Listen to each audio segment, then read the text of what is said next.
Shalom, puji Tuhan. Kita bersyukur beberapa hari ini kita sedang belajar tentang hadiah yang Tuhan berikan kepada orang-orang yang menang di Sardis. Mereka diberikan pakaian putih. Dan pakaian putih menggunakan kata leukos yang artinya adalah malaikat bercahaya.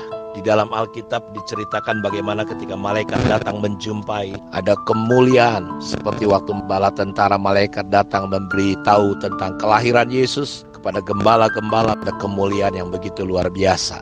Saya ingin mengajak saudara semua untuk kita membaca beberapa kisah atau kejadian yang terjadi di Alkitab tentang pakaian putih ini, supaya saudara memiliki gambaran bahwa perkara-perkara ini sungguh-sungguh real, bahwa ini akan terjadi ketika kita masuk dalam kekekalan dan Tuhan mengenakan pakaian putih kepada kita waktu pesta perjamuan kawin anak domba.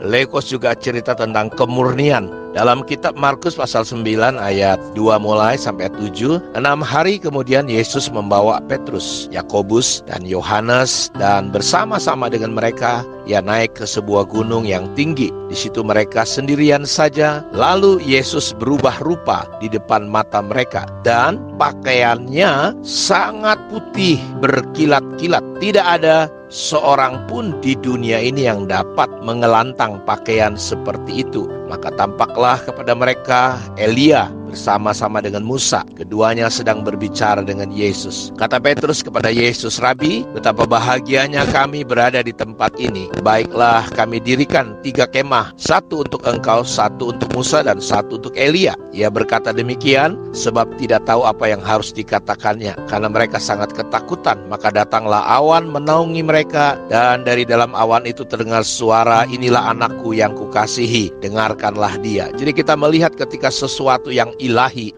pakaian Yesus berubah menjadi begitu rupa katanya, dengan pakaian yang sangat putih dan ditambah dengan kata berkilat-kilat, berkilau-kilau seperti berlian. Tidak ada seorang pun di dunia ini yang dapat mengelantang pakaian seperti itu. Saya berdoa supaya kita bisa melihat sebuah gambaran yang diberikan oleh surga, didatangkan situasi itu untuk kita bisa belajar dari peristiwa di atas gunung ketika Yesus dengan 3 muridnya, Yohanes, Petrus, dan Yakobus. Dan hal itu sungguh-sungguh akan terjadi ketika kita menang mengatasi keterpurukan hidup kita, kematian rohani, kecintaan kita akan dunia. Dan ini sungguh-sungguh perkara yang luar biasa dan menakjubkan sekali. Saya ingin mengajak kita lagi membaca sebuah peristiwa dalam kitab Keluaran, bagaimana situasi yang terjadi Bapak Ibu ketika Musa naik ke atas gunung. Apa yang terjadi di sana Bapak Ibu? Di dalam kitab Keluaran 34 ayat 29, 35. Ketika Musa turun dari gunung Sinai, kedua loh hukum Allah ada di tangan Musa. Ketika ia turun dari gunung itu, tidaklah ia tahu bahwa kulit mukanya bercahaya, oleh karena ia telah berbicara dengan Tuhan. Ketika Harun dan segala orang Israel melihat Musa, tampak kulit mukanya bercahaya, maka takutlah mereka mendekati dia. Tetapi Musa memanggil mereka, maka Harun dan segenap pemimpin jemaat itu berbalik kepadanya, dan Musa berbicara kepada mereka. Sesudah itu mendekatlah segala orang Israel, lalu disampaikannya kepada mereka segala perintah yang diucapkan Tuhan kepadanya di atas gunung Sinai. Setelah Musa selesai berbicara dengan mereka, diselubungnyalah mukanya. Tetapi apabila Musa masuk menghadap Tuhan untuk berbicara dengan dia, ditanggalkannyalah selubung itu sampai ia keluar. Dan apabila ia keluar, dikatakanlah kepada orang Israel apa yang diperintahkan kepadanya. Apabila orang Israel melihat muka Musa, maka kulit muka Musa bercahaya. Maka Musa menyelubungi mukanya kembali sampai ia masuk menghadap untuk berbicara dengan Tuhan. Bapak Ibu, salah satu dampak hubungan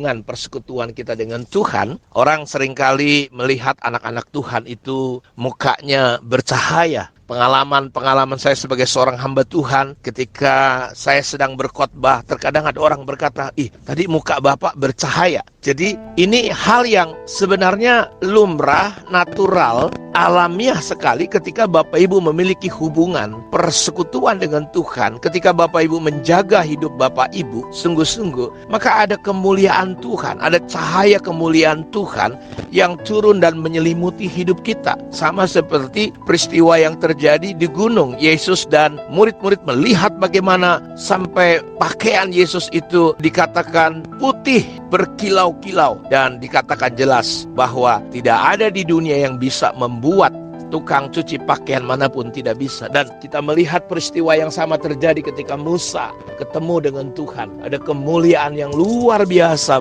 mukanya berkilau-kilau. Dan saya berharap dengan apa yang saudara dengar, dengan apa yang saudara baca dari pembacaan firman Tuhan kita ini, saya berharap ini mendorong kita semua untuk semangat menjadi pemenang-pemenang, mempertahankan hidup kita untuk kita tidak menjadi orang-orang yang kalah, sehingga kita tidak mendapatkan hadiah janji yang telah Tuhan siapkan bagi kita semua, pakaian putih, leikos, sesuatu yang kita akan terima satu kali kelak. Dan kalau saudara membaca ayat-ayat firman Tuhan, saya mungkin membacakan satu ayat sekali lagi untuk kita semua. Di sana dikatakan seperti ini, di dalam kitab Wahyu pasal 4 ayat 4. Dan sekeliling takhta itu ada 24 takhta, dan di takhta itu duduk 24 tua-tua yang memakai pakaian putih dan mahkota emas di kepala mereka. Wahyu pasal 15 ayat 6. Dan ketujuh malaikat dengan ketujuh malapetaka itu keluar dari bait suci, berpakaian lenan yang putih bersih dan berkilau-kilauan, dan dadanya berlilitkan ikat pinggang dari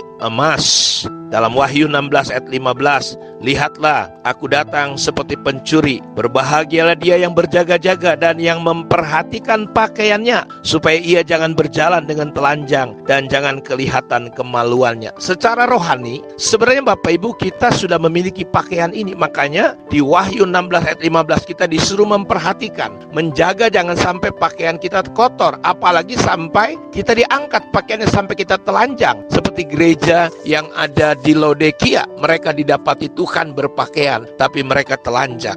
Karena itu mari kita semua menjadi pemenang sampai akhir hidup kita. Kita menjadi pribadi-pribadi yang setia, tekun, sampai akhirnya Tuhan menjemput kita dan kita pindah pada kekekalan dengan pakaian kebenaran, pakaian putih yang berkilau-kilau. Tuhan memberkati kita semua. Shalom.